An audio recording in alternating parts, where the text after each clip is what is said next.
Well, hello, hello, and welcome or welcome back to the Curious Coaches Lemonade Stand with your host, Dr. Gena.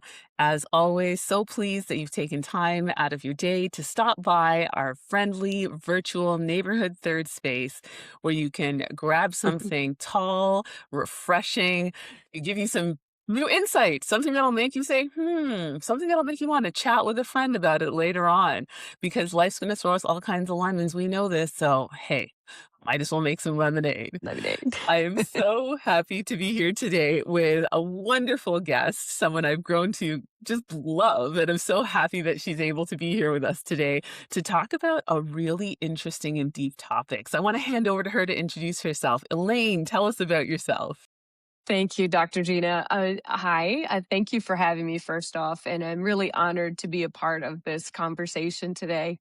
I'm a mother. I'm an HR executive. I'm someone who thinks of themselves as a builder, and I've learned how to create possibility out of circumstances where possibilities weren't very obvious. Ugh. And that's a little mysterious, but we'll start there. I love it. It's a beautiful place to start.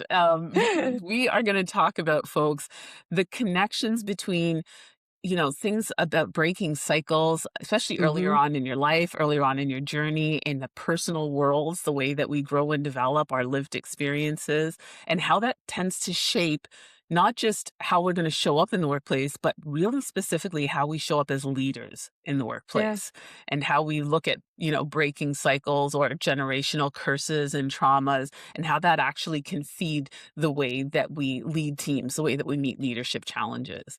So, yeah, I can't think of anyone better to have this conversation with. So I'm very excited to But dig thank into you. this with Elaine.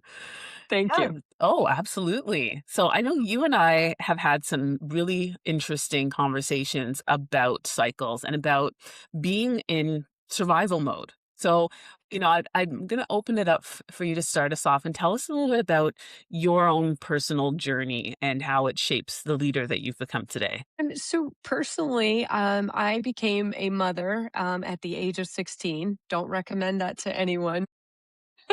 I became a mother at the age of 16. And I didn't have the choice of having a roadmap laid out in front of me. I had to learn as I go. And that's something that my journey started off making me grow up very quickly. And with becoming a young mother at such an early age, I realized that I didn't want to just survive. I wanted to create a different way of life for my children and break a cycle that I had endured through abuse and things like that growing up, that I knew that wasn't what I was going to repeat with them.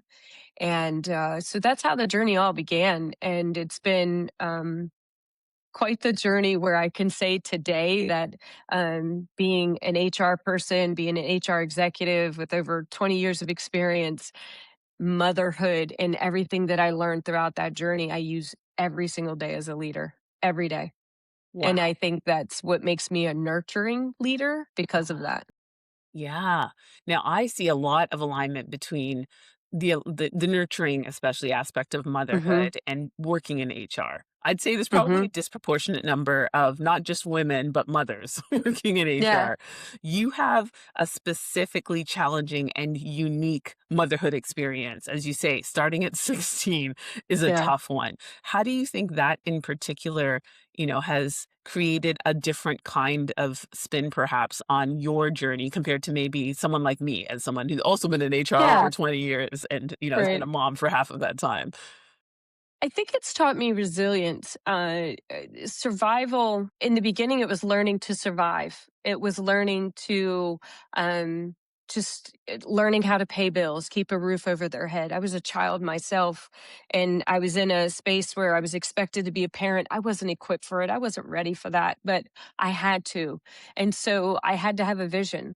Mm, Unless I wanted to be a product of my environment and continue that cycle of what I saw around me, then I had to have a vision. And not only did I have a vision, I had to create a plan and execute it. yes. And I bring that into my work life every single day. And that's Otherwise, we would have stayed exactly where we were. But I wanted to break that cycle and I wanted more for them. They were looking to me for that guidance and that courage and that strength to get them through this, like they didn't ask to be into this. And so when I even think of young people or people that are entering our organization, I looked at the same exact way as, maybe it's their first HR career and they're looking for guidance, or maybe they're looking for, what's my next position? And they might have ambitions, or maybe they don't even see something in themselves that I see in them. And so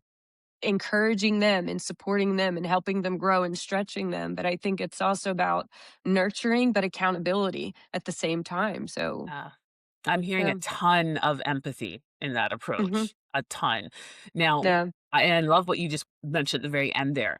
It's nurturing with accountability. Hmm. That's Yeah. that's an incredible tricky balance. How do you strike that? I think it's a very unique approach to that, because I feel like one, it's my responsibility. I owe that to them. And when they chose to come to that organization, and I chose to be a leader, that's what I signed up for, and so I owe them that. So out of my sense of responsibility, I that's part of it. Um, with the nurturing side of it, I look at every person that works for me as someone that is, I say family, but I say that in a way to say, like, I care for their success. Uh, That's my legacy. The same way my children are. That's my legacy. I look at the folks then that I get an opportunity to lead and to grow as a part of my legacy. So when they, grow beyond where they are today, I'm proud of that. yeah. So, but also with that is the accountability aspect. And so when they're not meeting their full potential, or when they're not able to even see it, is helping them get there and helping them to see what maybe is a roadblock for them, or maybe I see that they're making excuses, or they're Yeah. um wanting to be a victim of something. Is like, let's have some really honest conversations with each other, because honesty is a big portion of that. You have to be honest with them if you truly care for their Yeah. success. You have to be honest with them. You owe them that. Yeah. I'm having my grandma's words in my head right now. When I was a new mom, she'd often say to me, "Sometimes you have to be cruel to be kind." Mhm. And I think of that when you describe that approach in the workplace as well. And it's not, I don't know that cruel is the right word, but it might Right. feel cruel to you. Like, oh, I'm Mhm. being mean, but being mean means I'm going to be honest. It means I'm going to hold you accountable in the same way that I hold myself accountable to being here Absolutely. for you. Mhm. Yeah, and that's something that it's not always easy to be honest with them Yeah. when you do care, right? Because that caring side is, you feel like if I say this to them, it could really demotivate them or crush them, or maybe it'll impact our relationship. Mm, I see it the opposite, though. I see it that because I do care, I'm going to be very honest with you, mhm. very, very open and honest with you, because I do care, because I wouldn't want you to find out later in life everything that I'd said to you was a lie. And I'm just telling you everything you want to hear for the sense of the relationship. I Yeah. think later in life, you'll reflect and say, that person was brutally honest with me, and maybe I couldn't accept it or process it at that time, but I'm grateful for that Yes. honesty. And that's what I think, that's a better strengthening, like a true, if you want lasting relationships, you owe them that honesty. I think that's so true. And, I'm going to pick at this because it sounds like it's Mhm. something you've experienced. And I don't Mhm. know which side it's from, maybe Yeah. both, but, are you open to sharing something that has happened, that has brought that to light for you, whether it was you giving or not giving, that timely feedback someone needed, or perhaps someone giving you feedback that felt, ooh, that was harsh at the time, but you Yeah. later on came to recognize how valuable it was for you. Can't say like how many it's happened countless times, receiving and giving. I will say, there were times I remember back early in my HR career, I had a boss. She was really, really, really tough on me, and I would think all the time, gosh, why does she have to be like that? Like, why can't she just tell me what I want to hear? But or that's I didn't want. Oh, that it really stung. But now I look back at it, and she's probably one of the biggest persons I lean on a lot when I'm thinking of, like, great leaders I've ever worked for. And she made me part of one of the people that made me who I am today, because she really pushed me beyond what I even knew what I was capable of. Yeah. And that hurt, I really was like, I was a high performer. And so when someone's telling you, like, you're okay, you could be better, and you're like, oh, it's jarring.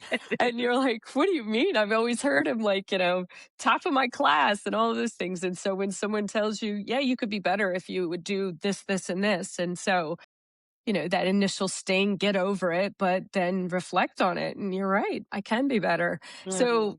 she taught me to be very, very, very brutally honest with the people you care about. I knew she cared for me, and that's why she pushed me. And I do Yeah. that every day with every member of my team. And I think they expect it of me.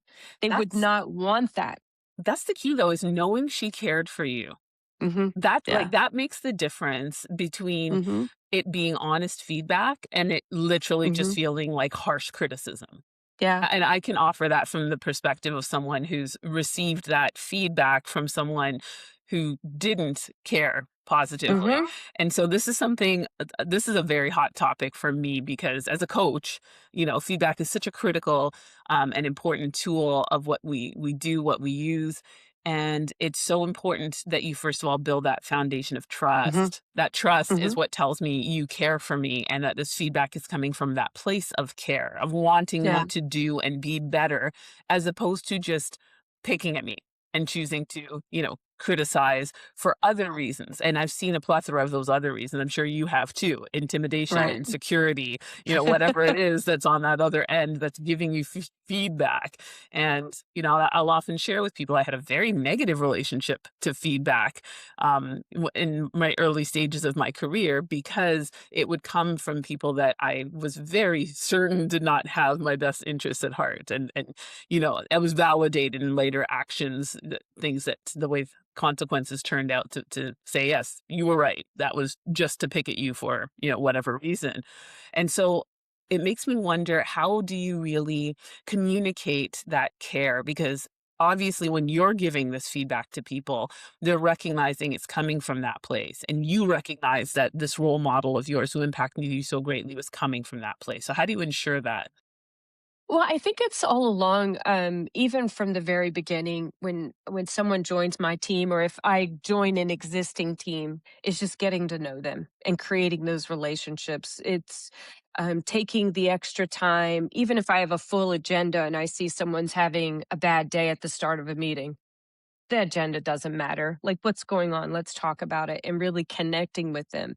And that's having that trust and that relationship, and that truly honoring knowing my team. I want to know things about them, because I'm with them as much as I am my own family, sometimes even Yeah, more, it feels absolutely. like. So I want I do, as I said earlier on, it's you have to be careful how you say you treat your team like family, but I do. I want to know them because I care for them, their success. And so those relationships and that trust early on, they know that that feedback is coming from a place of care, Mm, without a doubt.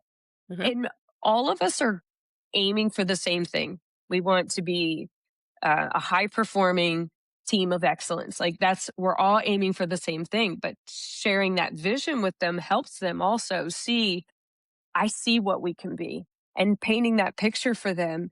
And then they're like, that sounds like a unicorn or a fairy tale. And I'm like, but I want you to see, this is how we'll do that, step by step by step. Hmm. What do you think? And they're like, I see that. You're right. And so when you start laying that foundation and building that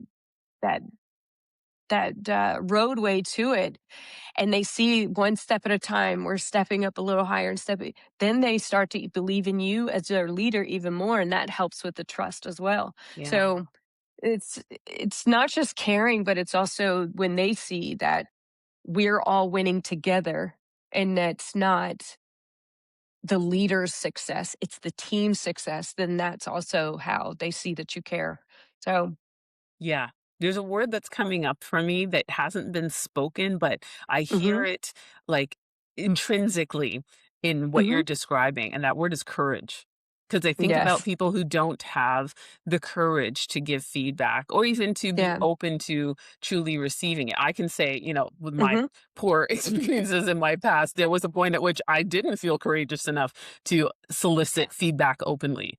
And so where does courage come in, and how does that play out, say, now in your leadership approach versus maybe earlier Yeah. in life when you were a young mom?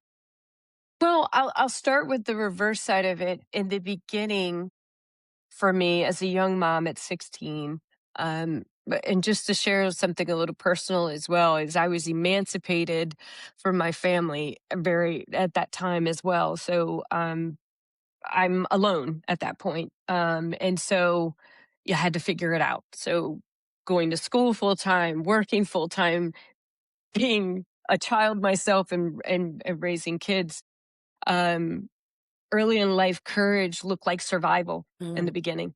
It was just truly surviving.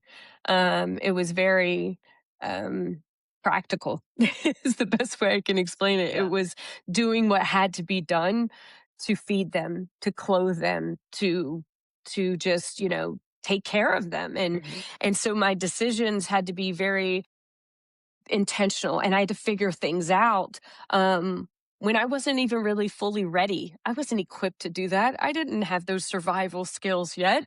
And so at that stage, courage looked like it was very quiet.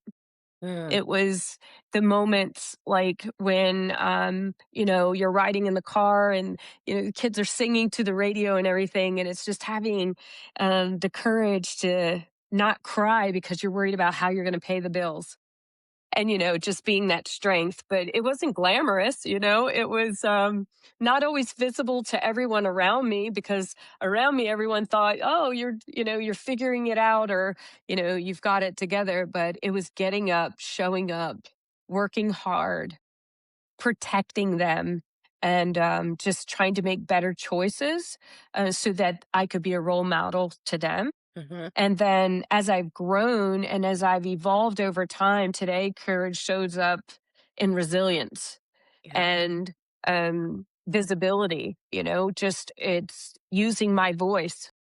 It's not something I always did. I didn't feel that I had the right to, because who am I? Like, who would listen to me? So it's the courage to step into rooms that I didn't always feel comfortable or felt welcome, because my story and my path was very different than Yeah. the others who, did not have the same circumstances. So I wasn't relatable to them. Hmm. But I still now know, see that I have a valuable contribution, and they don't know that journey.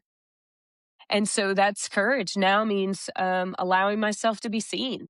Yeah. And not just for what I've overcome, because most don't even know that story, but for now, the leader that I've become. So, um, also, I think courage also comes into being able to receive feedback and Yeah. don't allow it to break me, Yep. because in the past it could have sent me spiraling and questioning myself and self-doubt and things like that. But now I think it's an important part of growth, and I seek it, I want it, and it's like, okay, I use that as the fuel of like, all right, now I know what to work on, because I want to be better for my family, for the people I lead, and just what my next chapter in life might be. So Hmm. that's Thank you part for of that. it. Yeah. Yeah. When you say that people don't know your story, Hmm. there's a quiet courage and resilience that comes from that. Hmm.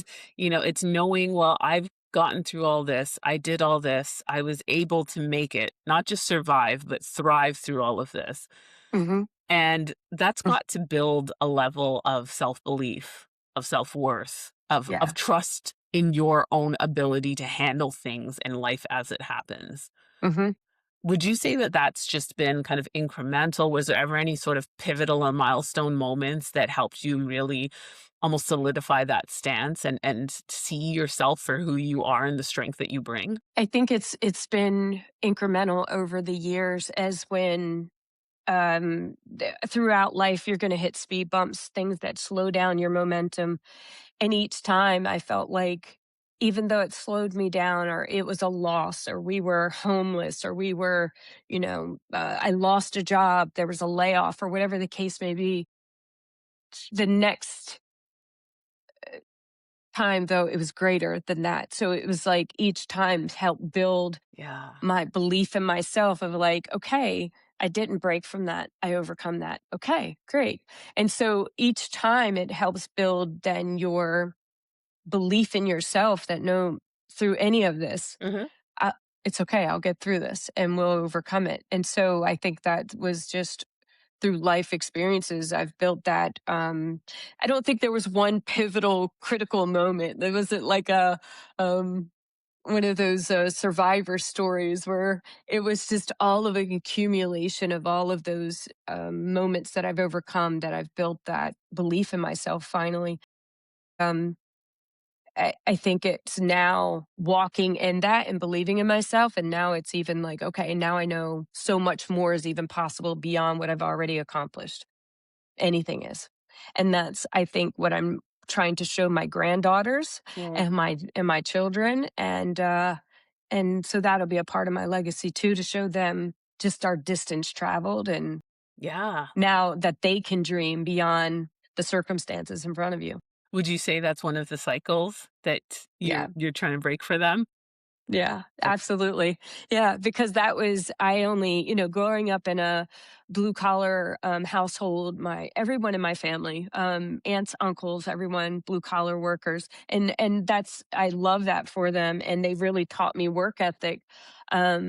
I wanted to be more than that though, and I just knew early on that I was meant to do something more than that. And I started my journey off the same way, actually, as a machine operator at in a manufacturing environment before I ever even went into HR. So I thought that was going to be my path as well, Mhm. because like my mother, I was a young mother. And like many other women in my family, we were young mothers. So you went to the work world, you didn't go to college immediately. So, yeah, that's all part of breaking that cycle Wow. and wanting more. Just knowing that if I can accomplish this, what else can I accomplish? Huh. Because I didn't even think this was in the realm of possibility.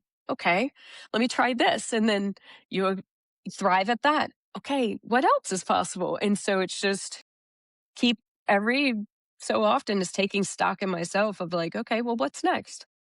All right, I can do this. If That's I can do that, I can definitely do that. So, yeah. And how do you see yourself? I know you talked about legacy, imparting that, hmm to, like you said, grandkids, but also hmm to those folks that you have that hmm responsibility for in the workplace. Yeah. So at work, that's actually, I'm not afraid to share that testimony with the people I work with. And, there are people on my team that are so much more, there's one individual in particular on my team. I tell him all the time, you are going to surpass me, and that'll be my proudest accomplishment. I see this in him, and I love that. And I see this in him. And that's what I'm not afraid to share my journey with them, because hopefully that inspires them too, of like, don't lock yourself into, this is all I'm probably going to, I've hit my threshold. Yeah. No, anything is possible. What, dream it. Let's put it all on the table. What do you want to do? So, what do you want to be when you grow up? And all right, it's my job to help you get there. If you've got the will, then let me help you get there. And so That's people so have done that for me, and that's what I owe them. that's big. It's so beautiful to hear you say that. My kids will hear me say probably once a week, hurt people, hmm bless people. And Yes. that latter part is certainly what I'm seeing with you, that Yeah. your recognition that people have done this for me and I'm going to turn around and pay it forward in a really meaningful way. Yeah. I feel like I'm so grateful. If I weren't grateful for, again, what I never thought was even possible, I am so grateful for every one of these blessings that have come my way. And so I feel like that's my way of paying that forward, is then hopefully blessing then someone else with, even if it's sharing my story or encouraging them or supporting them or accountability or stretching them, because I find that's the fun part, when they are excited about being stretched. They're like, I give it to me. I want it. Give me this big project. One of my members of my team right now. being stretched beyond measure, and she's rising through the occasion every day. And there are tough moments. There's some long days for her, but I'm seeing how the sense of pride and how she's coming into herself and how other members of the organization are now seeing her differently as well through this assignment. And I'm just behind the scenes, just like totally cheering her on and like I knew she could do it. And It's so, incredible. It's coming through the screen right now. I'm sure it is for the viewers and it's coming through the airways for the listeners too. How much fulfillment, how much joy oh it yeah, brings you to do this yeah. for them. Yeah, absolutely. It is probably the thing that it fills my cup. It definitely fills I feel like it's running over in these moments like this. And it's even in my personal life with my children as well. It's like, when I see them thriving, or maybe there's a moment that they're calling and saying, Mom, what do you think about this? Or my sister just the other day is like, I knew I could call you and you're going to give it to me straight. And I'm like, so it's, I love to even be able to see that with them as well. So That's yeah, it's incredible. very fulfilling, very fulfilling. Ugh. Now, I want to come back for a second to the young motherhood part because, I think, actually, I don't think, I know, I Uh-huh. strongly believe that things that other people perceive as setbacks or Mhm. barriers or obstacles to getting to where you are today, when you thrive through those, they're superpowers that are developed because of that journey through that obstacle or barrier and turning it into Absolutely. something that propels you. What Mhm. would you say young motherhood gave you a superpower for when it comes to leadership? Wow. I think, there's so many. Gosh, how do I even narrow that down? I say resilience. It was definitely again, it's like you have to be a visionary. You have to be someone who executes, because a vision without execution Hmm. is in vain. But I think it's also those relationships. It's a combination of the, and it's I feel like that's my brand, really, Yeah. like who I am as a leader and as a person. But as a mother early on, um there were moments that it was very scary where I didn't know The not how. knowing. Yeah. Yeah, just the not knowing what next year would look like and tomorrow or any of those things, and that uncertainty, but still being strong for them and showing that strength and optimism and never giving up. That wasn't a choice. Giving up was not an option. It was off the table. Yeah. I was all they had. So, I knew that I had to be just when you say courage is an understatement. Like, I feel like it's that becomes your superpower. Like, Yeah. really, that is the thing that makes you, all of those scars, as some call them, it builds armor, Hmm. and it makes you just, maybe the scars help you stand taller and show up and be, just a lot more stronger for those around you. But there's still moments, though, that I remember going into a closet to cry so they wouldn't see me cry, because Wow. like I just didn't want them to see how scared I was. I think that's also just, it's given me like this great sense of self-awareness of Yeah. when Self management, I self regulation. Yep. mhm, yeah. And so I think that's another superpower too, is just like this, you and I talk about this sometimes, of this awareness, this that self-awareness of what I need to be at different times Hmm. in different situations. And but that's also, if I didn't have a relationship with the people I lead or with my family, I wouldn't know, with this child, I need to be softer, and this one, Hmm. I need to be, this way. It's the same type of way. If how do I need to be when I'm delivering this message? Yes. And so I think that's a superpower. Totally, totally. The ability to shift, to almost be Hmm. a chameleon and Yeah. recognize who is my audience right now and what do they need. Hmm. This is Hmm. actually, it's funny to mention, but this was a chapter in my PhD dissertation. I called it chameleon capacity because I talked Uh-huh. like the importance of the ability to shift and change in order to match the vibe and frequency.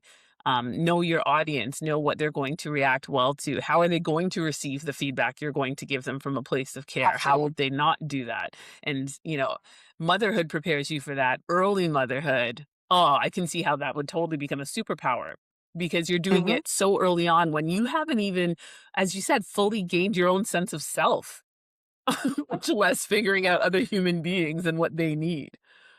Absolutely. And it's even learning how to control emotion because, Yeah. as a young person, you are very emotional and, all of the different changes of going through that selfish era of like, well, what about me? Because I didn't have to care for, but also to put someone else's needs before yourself. Yes. And that's a whole metamorphosis as well. And so, now even in this later chapter of life, it's like, I've always put everyone else in front of myself that what about me? And so that's I think this how it's a cycle. So uh and that's I think like I'm welcoming this next phase of life, Yes. but it's a little it's also again an uncertainty to me that I'm like, okay, what's this gonna be like? Let's go. It's Let's time what's for this gonna be? you. This Yeah. this Yeah. I will absolutely acknowledge implicit bias on my part here. As you know, as a friend, as a coach, as a human being, I find it's way easier to transition from being a self-sacrificing, selfless person who had to look after others and put them ahead of yourself, and then Hmm. transition to looking after yourself than the opposite way. Mm. Yeah. Especially in HR. Have you ever worked with people in HR who are very self-centered, Oh self-serving, yes. not never had kids, never had to think about anybody else and put them ahead of Hmm. themselves, and it really is shown in the way that they work, in the way they partner or Yeah. not partner, in the way that, they prioritize things even. Yes, absolutely. And that's it's harder to lead and connect with them. And ultimately as leaders we all have to adapt to the different members of our team. But yeah, I think that's a harder obstacle to overcome. But Yeah. still doable. Still But yeah, doable. it's a little bit hard. Yeah. It is. And you know what? Something else that came up for me, and I don't wanna miss it because when you Hmm. said, the scars. You made me think of, have you ever heard of the Japanese, it's like almost an art concept of kitsugi? It's a whole philosophy. No. Mm-mm, I So haven't. it's when okay, so when it's used artistically, imagine a cracked china teacup, Hmm. and imagine so it's actually an art form where they will use gold, so actually liquefied gold poured into the cracks to Mm, okay. almost Mm, unrecognizable. So it's as if the broken pieces and the right. scarring have actually become the most beautiful part of that piece. So that teacup Yeah. is now gilded in gold and it's filling through all of the cracks, and it's totally unique and gorgeous and unforgettable because it broke and of the ways that you've repaired it. Yeah. I think that that's exactly how I would describe myself. And not to say, I guess that sounds a bit like No, egotistical, not at but all. no, I really I feel like that would explain um early on I felt very broken and lost, and it's picking up all those pieces and then putting it back together with gold, I love gold, but, bringing that back together into something that's still being formed, though. That's what I will say. It's not done. That journey is far from over, but it's, putting it all back together and new pieces are getting added Mhm. as, as different chapters in my life have closed and new chapters are beginning. So I think those pieces are all changing. And so I'm excited to see at the end of this journey, like, what will that look like? What will that picture look like? Yeah, and that's part of the fun of it too, and I think that's also where the courage comes in as well, because you have to be brave in the face of ambiguity. Like, the only Absolutely. constant is change, right? So there's no Absolutely. certainty of what's gonna come next or how that next piece Mhm. will be broken or Yeah. yeah, so I find that Uh, kitsugi is just mhm. this gorgeous way of thinking about it, because you also think about when it's gold being filled into those broken pieces, it's stronger. Mhm. It doesn't just look better, it's now actually more resilient. It's Yeah, it's absolutely. it's more indestructible. Well, I think about the ones that you've never faced adversity. Yeah. And I see that so much in the professional world. Like they've had this very gifted life and good for them. But you think of this chair, like this precious vase then that you almost need to put in an encasement because doesn't have that same type of resilience and that same type of scarring that because they haven't experienced anything, they're quite fragile Mhm. versus the person who has overcome any type of adversity. It doesn't have to be the same story as mine. Any type, Absolutely. those scars build this sense of possibility of what could be. If I've overcome that, what else is possible? So I think like that's in that strength that comes from adversity and from scarring. And so, yeah. Yeah. And I think, all of this winds into when you mentioned your brand. Hmm. It's funny, I was talking about you actually to my husband this morning and said, because he was talking about actually needing to hire someone who is a very experienced, at least director of HR. I was like, oh, you need someone like Elaine. She's got this unique blend of actually having an equal, not just ability, but capacity for the vision and the Hmm. execution. And I Hmm. find that's not something people usually have in balance. They're either more on the visionary side or more Hmm. on the executing side. Like Right. I will own I might dream up some cool stuff, but if I even think of the way we function as partners in our marriage, he's more of the visionary, I'm more of the one who gets it done. And Mm. so that can work for us when I think about who you are and what you bring to the table, and that you somehow manage to bring those, from my perspective at least, in very equal measure. That's not something I'm used to seeing. Well, it was something most of my years I've been a single mother. So not only was I a young mother, but I was a single mother. I couldn't just be a visionary. I also had to make it happen. So I couldn't just dream of going to get these things and it was miraculously gonna, arrive on my doorstep.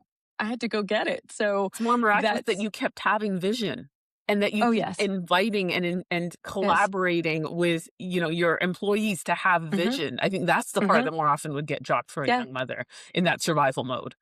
Well, and that was because survival was going from working 3 jobs then to working 2 to getting an even better job. So then that way it could be 1 job, so I had more time with them. And so it was like, okay, if I can get this, with each one of those, is like, all right, now this is the next step and the Yeah. next step. So it's all part of that journey. Now with my team, it's the same thing. Is like, here's the vision, here's how we're going to get there. Right. And then getting them excited about these sometimes these projects, they're like, "Oh my goodness, really? We're going to." And I'm like, "Bear with me. Just hear me out. And this is what it could look like." And they're like, "Yeah, it sounds great." And so here's how we can get there. And now it used to be I was the person executing the plan, but now it's inspiring others and Yes. encourage them and helping them when they hit roadblocks and removing barriers for them. And that's what my role is now.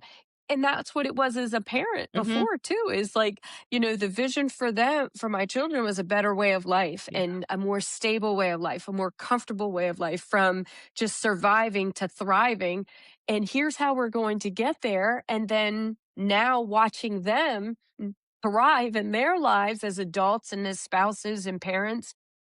And it's so rewarding. And that's the same thing I apply every day to the work world where I'm watching one person on their journey where I remember them saying, one day I'm going to be in a center of excellence. I'm like, I believe you will. And then it's like, now one day I'm going to lead a center of excellence and I believe you will. And now he's doing that. And I'm watching, his journey, and it's this that same pride that I have in my children is like that I have in him. It's just, it's so rewarding. And I So think rewarding. that's a big part to me of leadership. I know I used to teach this one course for years and years, and it was called Expectations of People Managers. And it was for Mhm. first time frontline leaders, Mhm. who've never done this thing before. Most of them kind of thrown into the deep end, figure out how to lead your team. Yeah.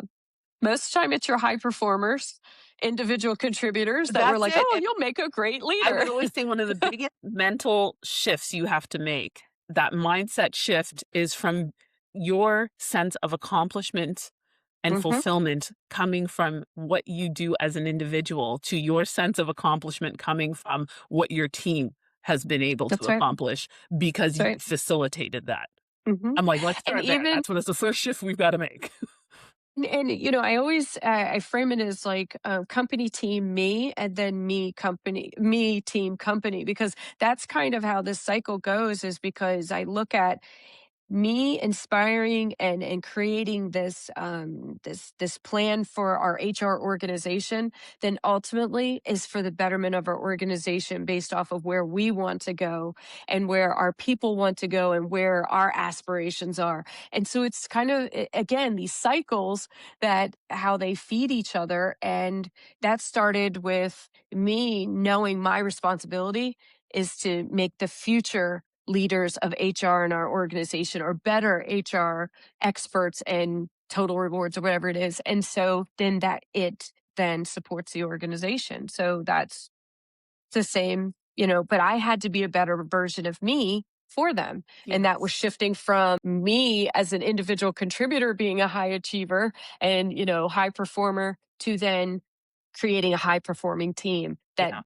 is then for the organization. So it's not about me now. It's about them and making sure that they are getting fed and feeling grown and really and then we're seeing that now in our results. So Spoken like a true mom. right. Exactly. Yes. Yes. Well, I Yeah. think this is the perfect moment to do our tarot shuffle. Oh, awesome. Okay. So, if you haven't tuned in before, this is something I always do. This is a tarot deck called the Tarot of the Divine by Yoshitani. And I love this particular deck because it's inspired by deities, folklores, myths from around the world. So, someone who's all about diversity, equity, and inclusion, of course, I Mhm. want something that is, to me, one of the most inclusive tarot decks I've ever come across. So, as always, shuffle on the screen. I never know what card is going to come out. I trust that the universe is going to give us something that connects. Give us a good one. One of my very favorites came out. I've never pulled this one. It's the Star card. Okay. Now, the star is a major arcana card, and so it's one of the biggest energies of healing. It's an Mm. energy of being able to look how she's looking at the star. That's the vision. Yeah. Wow. And she's in a place where she's come out of the darkness and is now ready, like literally seeing the light, seeing what's ahead of her, and recognizing what is going to be the path ahead and how she's going to use that to heal herself and heal the world around her as she needs to as well. It is the Appropriate. it is so appropriate. It is the ultimate card of taking what life has given you. So in the Mhm. traditional Rider-Waite tarot deck, it's a young woman and she is at a stream and she has two things of water pouring in and out of the stream, like pitchers of water. And so it's that water in tarot always represents emotions, feelings. So that water going into the pitcher is fulfillment. Right? Mm. So it's almost like the way she's bathing and gazing at the starlight, and it's giving her that sense of direction and purpose and healing. Mhm. It comes from the water in the more typical card. This one, you know what? I actually want to read. I don't usually read what it says in the guidebook about it, but this one I want to read because it has a story that I'm not as familiar with, and I want to share it with everyone. So the star card comes after the tower card, which looks very dramatic. It's literally a tower on fire, and the tower card represents I can relate every to that this is sometimes. it. This is why it's perfect because the tower card represents everything in life blowing up, but Mhm. because it needed to. Because the Mhm. tower was built That's right. on shaky foundations and those Mhm. foundations need to be rebuilt. So the That's right. star comes after the tower to say that it's being rebuilt the way it was supposed to be, according Yes. to the vision, according to the grand plan. So this is from a Russian family, fairy tale. Sister Alyanushka and brother Ivanushka is the name of the fairy tale. So the star is a symbol of hope after disaster, the need to remain positive after misfortune, to remember that things can get better again. It is staying calm and open to future possibilities, seeing your situation with open eyes, mind, and heart. And it Mhm. represents hope, serenity, inspiration, insight, and spirituality. Ah, how perfect. That is the perfect card for this conversation.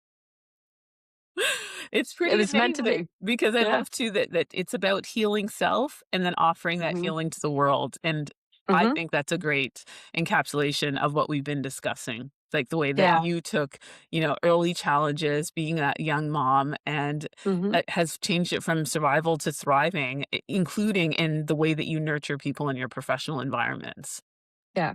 Just remarkable. That yeah, it is. It's so remarkable, and it's so funny too. My grandmother, the in the picture, she's looking up at the star. My grandmother used to tell me all the time the meaning of my name was little star. So I would always look up at the stars. It was like, I wonder what's out there, what's possible. So that's so Okay. just amazing That is so that is the indigenous. card. Yeah, yeah, Oh, so beautiful. Elaine, yeah. thank you so much for being here with us today. Thank you. This filled my cup. I'm sure it has for Oh, everyone thank you. listening and watching as well. And I hope it really resonates because we all come from different challenges, right? Mhm. Different things get in our way, but it's what we do with those. And that's, to me, this is the perfect topic for the lemonade stand because this is exactly it. It's getting curious about, okay, a bunch of lemons were pelted at you real early in life. That's You right. became adept at being a lemonade chef real fast. You were the This is bartender true. right Yeah, away. yeah. Nothing like a good lemon drink. So thank you, Yeah. to everyone Thank you. who's tuned in. Thanks so much for joining us. Please remember to hit the subscribe button, follow us so you know when our next ones come out. Got some more great guests coming up for you soon as well. And feel free to interact if you have any ideas for show topics or even interested in being a guest on the show. You can reach out to me. You can always find me on my website, Dr. Gena. That's DRGENA.ca, and I'll have some information in the description box below if you'd like to reach out to myself, and a little bit about Elaine as well. So thank you so much again for your Thank time you. spent today. Thank you, Dr. Gina. Absolutely. So to everyone, thanks so much. We'll see you again soon. Until then, stay blessed, be well.